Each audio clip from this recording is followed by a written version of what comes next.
lagu yang tersyut seorang anak lelaki dalam sebuah konser, meresapi setiap kata yang dilantunkan itu tentang lirik ayah ibu.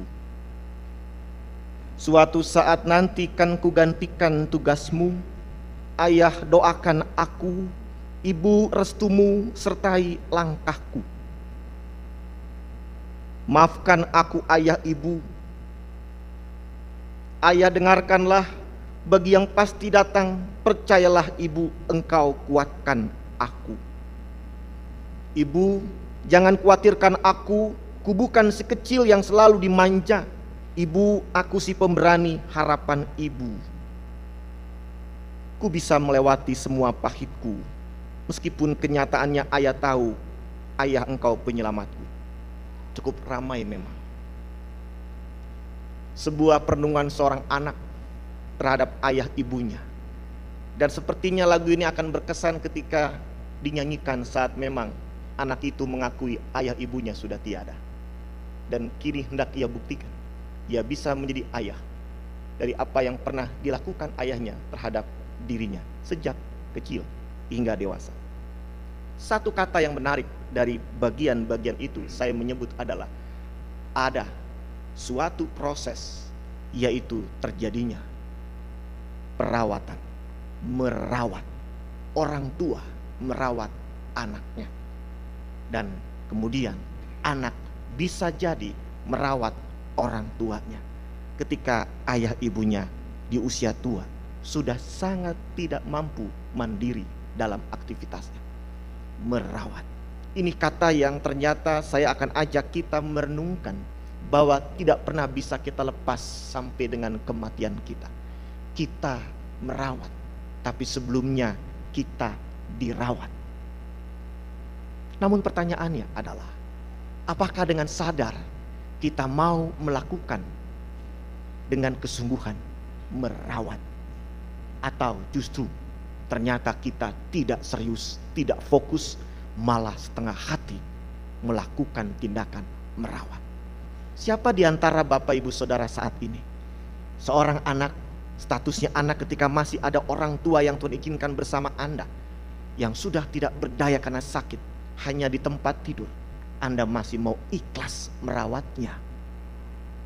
Merawatnya bukan ketika diberitahu sudah sakit parah dan Anda harus datang dengan terpaksa, tapi sepanjang usia tua dijalankan dalam kondisi keterbatasannya, Anda merawat dia dengan penuh perhatian dan cinta kasih, walaupun jarak jauh harus ditempuh dan komunikasi yang mungkin tidak panjang dilakukan. Saya akan ajak kita merenungkan di bagian awal soal merawat yang secara nyata itu tidak jauh dari kita membuktikan seberapa serius kehadiran kita bermanfaat lewat mau merawat orang yang Anda cintai atau dekat di hati Anda. Kalau Anda bertanya bagaimana orang tua merawat kita sebagai anak, saya mah tidak akan membahas itu. Karena seorang ibu bisa merawat bisa saja 10 anak. Tapi 10 anak belum tentu bisa merawat satu orang ibu, betul? Saya ngomong ibu bukan bapak. Maaf ya Pak, punten ya. Seorang ibu bisa membanting tulang, tidak ingat waktu dan tenaga kesehatannya untuk anak-anaknya sukses dalam pendidikan, dalam hidupnya. Tapi apakah sebanyak anak yang ada sukses berani membanting tulang? Kesehatannya dikorbankan untuk seorang ibunya. Yesus, ketika dia tahu Allah minta rawatlah umatku, dia merawat dengan sepenuh hati. Mulai dari memberitahu tentang inilah ajaran Bapa untuk engkau dengar dan lakukan, membimbing, menuntun umat. Dijumpai umat yang sakit, yang punya persoalan, yang punya masalah, diberikan kuasanya, mujizat terjadi, dihibur, dikuatkan, dimotivasi. Ketika umatnya sadar hidup setelah kematian terancam kebinasaan, maut yang kekal, tidak ada pengharapan keselamatan, Yesus katakan, aku mau mati untuk kalian supaya kalian kutebus dari kuasa dosa yang mengancam kehidupan Anda nanti setelah kematian. kurang apa Yesus merawat umat Allah? Tetapi yang pertanyaan sebagai umat adalah kini jujur akui, seberapa besar dan serius kita merawat persekutuan kita dengan Yesus?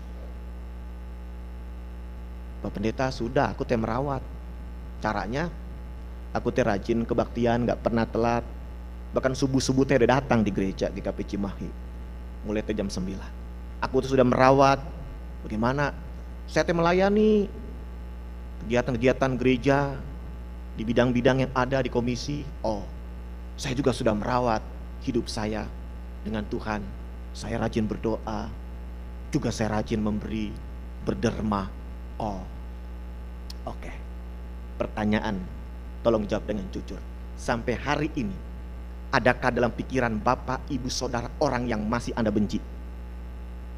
Jujur. Orang yang masih Anda simpan, yang Anda gak suka.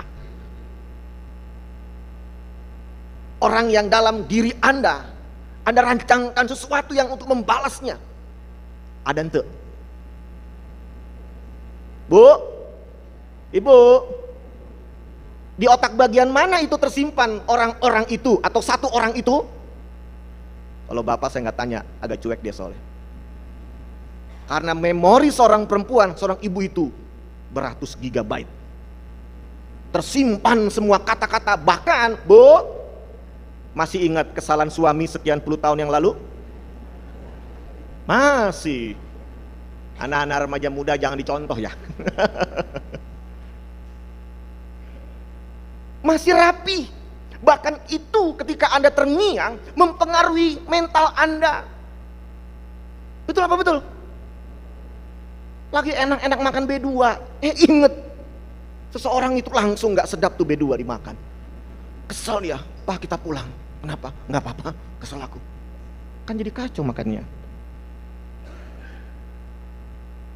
Kalau kita ditanya merawat hubungan kita dengan Tuhan bukan sekedar formalitas, hidup keagamaan kita dilakukan dengan baik dan benar. Itu seperti orang-orang Farisi pada zamannya. Kurang apa dia?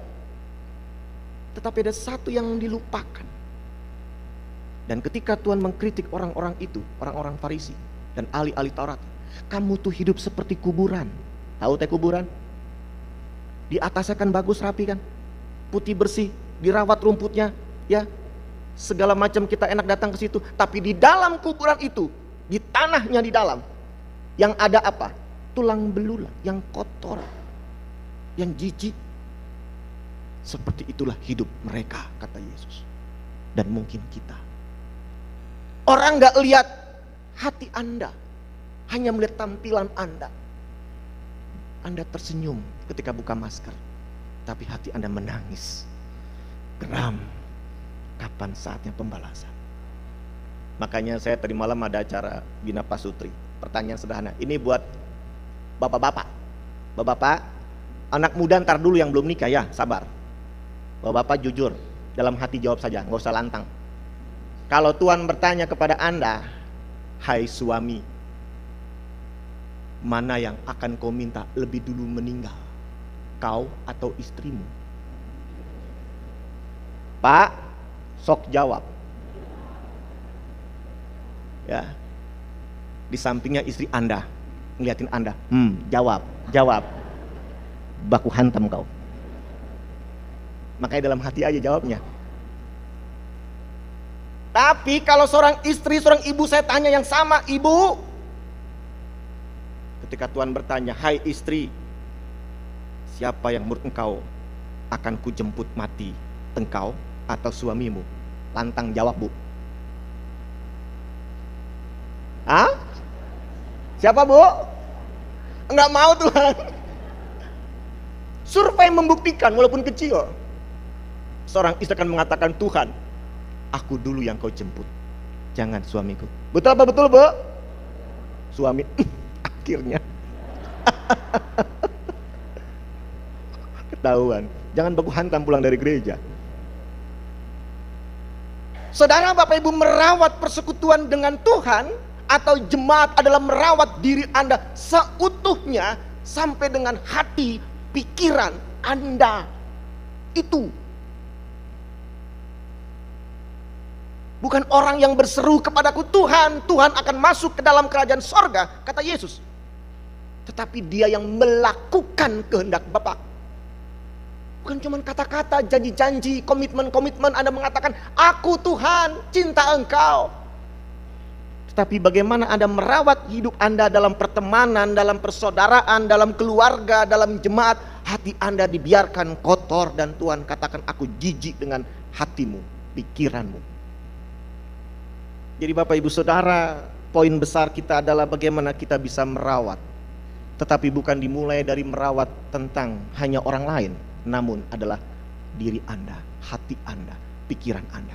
Itu kenapa dalam bacaan kita Bapak Ibu Saudara dalam kitab Efesus pasal 4 ayat 25 sampai 5 ayat 2 ada 3 poin yang perlu diperhatikan. Yang pertama adalah diingat tentang moralitas kehidupan Anda sebagai orang Kristen. Apa yang dimaksud yaitu jangan suka bohong. Apa yang keluar dari mulut berasal dari hati. Dusta itu terucap dalam kata-kata dan tindakan. Sebenarnya menggambarkan dusta itu melekat di hati Anda.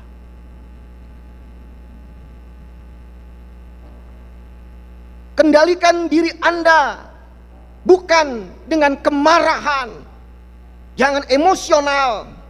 Jaga tutur kata Anda dari kata-kata kotor.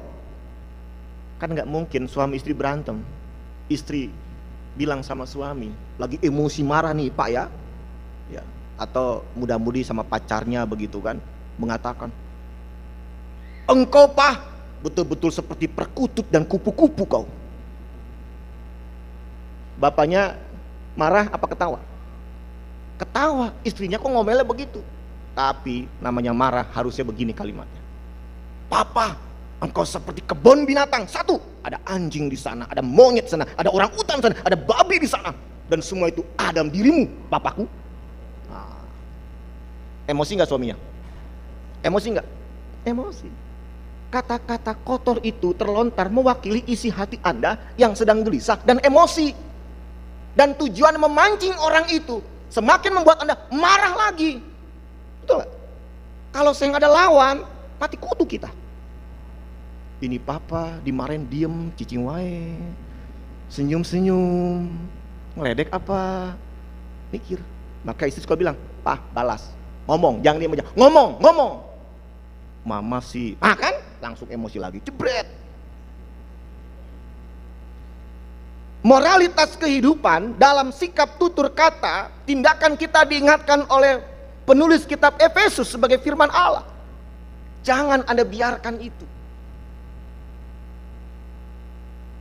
Bahkan Anda rendah-rendahkan orang lain dengan kata-kata dan tindakan.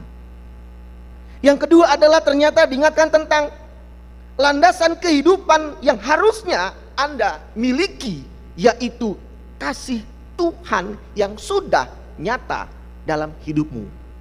Karena Dia mengasihimu dengan menyelamatkan engkau. Landasi pikiran kita, hati kita dengan kasih Tuhan yang menyelamatkan kita. Itu pasal 5 ayat 1 sampai 2. Yang ketiga, apakah hatimu bersih? Kotor, sekarang bersihkan. Kenapa? Ayat 31 pasal 4. Segala kepahitan, kegeraman, buang. Kepahitan. Nah tadi kan yang saya bilang, Ibu, apakah Anda sudah memaafkan suami Anda atas kesalahannya? Bu, jawab di samping suami Anda dengan tegas. Belum Pak. Setuju Bu? Setuju? Suara hati banget kan? Ini terkadang hati kita masih dibiarkan ada kepahitan. Kalau orang bilang akar pahit, nah ini di ayat yang 31.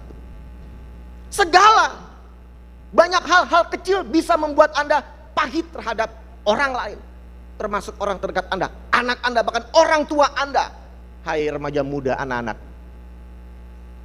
hal yang ternyata bisa terjadi sampai hari ini, tetapi sekarang pada bagian kitab Efesus dikatakan buang. Saya lagi nanya lagi ke ibu-ibu, ke perempuan. Kenapa sih ibu lupa pendeta? Lebih asik dia, karena memorinya ratusan gigabyte, rekamannya banyak detail. Saya tanya, Bu, sudikah Anda menghapus semua cerita-cerita yang Anda simpan yang membuat Anda jengkel, kesal, sakit hati, terluka, kecewa, mulai dari suami Anda, anak-anak Anda, atau orang tua Anda, atau besan Anda, atau sepupu Anda, atau ponakan Anda hari ini? Mau? Enggak? Mau? Jangan.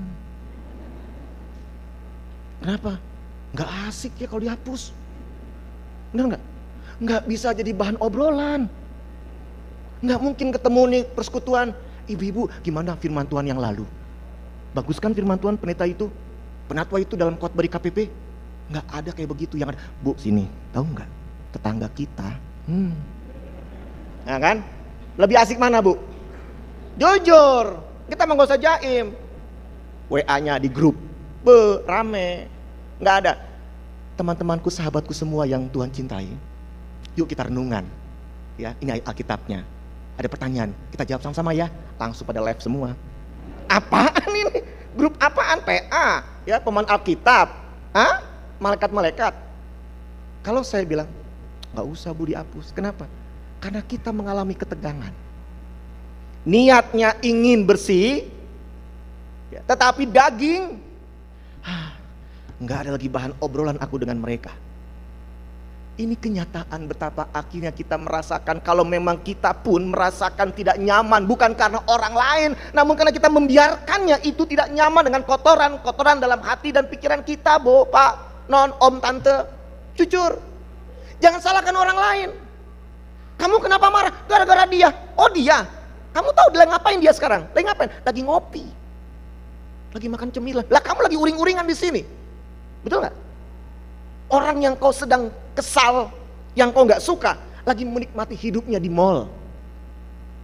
Lah kau gelisah, nggak mau makan, marah, ngamuk. Siapa yang rugi, Pak? Hah? Siapa?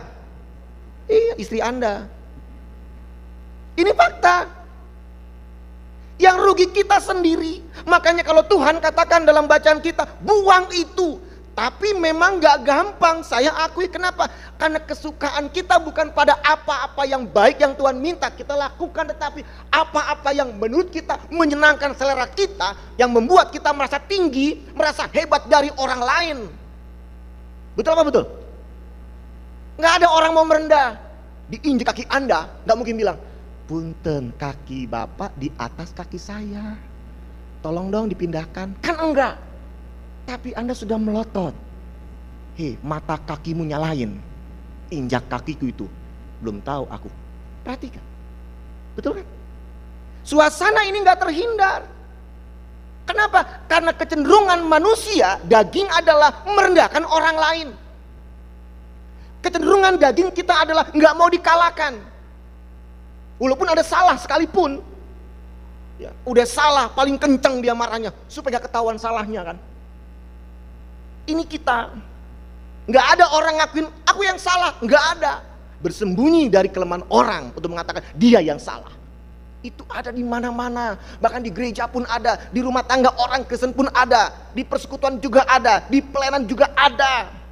Ini Tuhan ingatkan, roh itu penurut tapi daging lemah. Sudah di warning. Ya. Itulah Anda, saya, kita, manusia ini. Tetapi kalau kita mendengar firman Tuhan hari ini yang mengingatkan kita untuk bagian ini, buanglah kepahitan itu. Jangan katakan, Tuhan kan sudah kau bilang, roh penurut, daging lemah. Jadi kalau aku gak bisa, tenaun-naun kan Tuhan. Jangan salahkan aku. Malah jadi pembenaran. Justru mari saudara Bapak Ibu, merawat diri Anda, hati kita untuk bersih dan mental kita tetap kuat. Buanglah segala kekotoran hal ini, kepahitan, luka-luka, hal yang Anda gak suka dari orang lain, dari peristiwa. Mungkin karena kematian orang yang Anda cintai, Anda marah sama Tuhan, marah sama keadaan, marah sama keluarga, gak terima. Buang dengan cara ini penting. Lihat kembali betapa cinta Tuhan begitu besar untuk Anda. Amin. Bukan dengan Anda merasa pintar Anda bisa membuang. Anda merasa hebat Anda bisa membuang. Anda sudah tua Anda pasti bisa membuang kepahitan. Bukan. Kadang sampai mati kepahitan itu Anda bawa. Tetapi lihatlah kasih Tuhan sama Anda. Itu lebih besar dari kepahitan yang Anda simpan di otak kita, pikiran kita, hati kita. Amin. Saking dia mau katakan, aku tuh sayang sama engkau, mau tolong engkau, selamatkan engkau, aku rela mati di salib. Sudah seberapa besar kita mau berkorban atas nama cinta untuk Tuhan dalam hidup kita, yang ada mengorbankan orang lain. Betul? Mari kita renungkan. Maka bacaan kita tentang merawat dalam bagian selain moralitas kehidupan kita dengan nilai-nilai yang baik dalam firman Tuhan, lalu juga dengan landasan kehidupan kita dengan kasih Tuhan adalah juga kebersihan hati kita, buang yang kotor dengan menyadari cinta Tuhan buat hidup kita sampai kematian. Maka karena itu Bapak Ibu Saudara, kalau kita kemudian bertanya, Tuhan nih aku sudah jaga nih moralitas hidupku, ngomongnya udah bagus, nggak lagi marah-marah, nggak emosional, tutur katanya baik, hatiku udah bersih, gitu kan? Udah nggak nyimpen akar pahit, sudah mengampuni, memaafkan. Ini jujur nih, ada orang bilang, gak mungkin Pak Pendeta saya bisa memaafkan. Kenapa? Karena saya masih ingat peristiwa itu. Yang bilang suruh ngapus kenangan peristiwa itu siapa? Gak pernah bisa, itu tersimpan di otak manusia. Tapi yang dibuang adalah emosi Anda ketika Anda mengatakan, Tuhan, aku memaafkannya. Seketika juga emosi ikatan yang membuat Anda gelisah karena ingat peristiwa itu diputuskan. Pahami dulu ya ini. Saya nggak bilang Anda lupa amnesi, ya. Halo pagi Bu, siapa ya? Saya loh orang yang pernah gampar Ibu. Oh, nggak tahu saya lupa ya, maaf ya. Nggak gitu. Bu, saya orang yang pernah jorokin Ibu jatuh ngejengkang. Saya mau datang minta maaf. Oh, saya sudah maafkan Anda 10 tahun yang lalu. Kok bisa Bu? Bisa. Karena Tuhan putuskan di saat saya mengampuni, kata terucap, Tuhan aku mengampuninya, langsung kuasa Tuhan memutuskan emosi sakit hati dari diri Anda. Amin. Ini ya, ini dampak mengampuninya ya, bukan amnesia ya, bukan ya. Ini berarti apa? Ketika kita bisa bersih, kita udah menjaga sikap hidup kita, punya kasih Tuhan, maka hari ini Tuhan ingatkan kepada kita, izinkan aku memakaimu, menghadirkan cintaku kepada hidup sekitarmu dan dunia ini. Amin. Izinkan aku, beri kesempatan Tuhan memakai hatimu, memakai tutur katamu, memakai perilakumu untuk menunjukkan betapa Allah mencintai kehidupan ini, bahkan termasuk katakan sama orang-orang yang merancangkan kejahatan kepadamu. Tuhan akan mencamah dengan cinta lewat Anda. Amin. Maka doanya hari ini bila Anda punya sakit hati, kecewa kepada siapapun dan peristiwa, doanya adalah, Tuhan, aku memaafkan dia, berkati dia, berikan hatinya terbuka untuk Engkau, agar hidupnya diberkati. Bisa? Bisa. Dampaknya apa? Bukan cuma buat dia, Anda sehat mentalnya, Anda sehat rohaninya, betul? Anda tenang hidupnya. Kenapa? Karena Anda memberi kesempatan Tuhan memakai Anda, termasuk mendoakan musuh Anda. Kata Yesus, doakan musuhmu, berdoalah buat dia, mintalah berkat buat dia. Kalau orang yang bebal bilang, ye enak aja, dia yang salah dapat berkat. Nggak bisa. Dia yang salah hukum, kalau bisa cacat seumur hidup, mati, sengsara dia. Baru kayak begitu doanya keren. Pak, Bu, non, om, tante, kalau begitu bukan Tuhan yang Anda kasih kesempatan hidup dalam diri Anda, tetapi siapa? Iblis. Pak Pendeta ngomongnya kok iblis-iblisan. Ayat 27, lihat ayat 27 ya, saya baca pasal 4:27. Dan janganlah beri kesempatan kepada jangan tengok kanan kiri pas ngomong begitu. Ini yang kadang kita nggak sadari loh. Anda mungkin merasa hebat dengan kata-kata Anda sampai menjatuhkan orang, membuat orang tersudut, ya. Kalah mental dia, Anda bangga. Sebenarnya Anda sedang memberi kesempatan siapa? Iblis. Kenapa? Kata-kata Anda yang terlontar, sikap Anda yang ditunjukkan membuat orang mengatakan, Tuhan, aku nggak damai. Dan iblis suka tidak damai. Iblis suka kehancuran. Iblis suka kepahitan. Iblis suka ketidaktenangan. Iblis suka kerusakan dan lain sebagainya. Perhatikan pertanyaannya. Apakah jemaat GKP Cimahi akan dibiarkan iblis mengambil alih kehidupan persekutuan di sini? Katakan tidak. Apakah Anda akan biarkan iblis mengambil alih persekutuan kaum perempuan, kaum pria, kaum sepuh, kaum anak, pemuda, remaja GKP Jemaat Cimahi? Katakan tidak. Kalau kita kasih kesempatan iblis bermain dalam persekutuan kita, yang ada orang yang datang sakit hati, kecewa, nggak damai, nggak sejahtera, dia akan bertanya, di mana gereja yang benar? Dan bukan di jemaat ini gerejanya. Siapa yang sedih? Tuhan.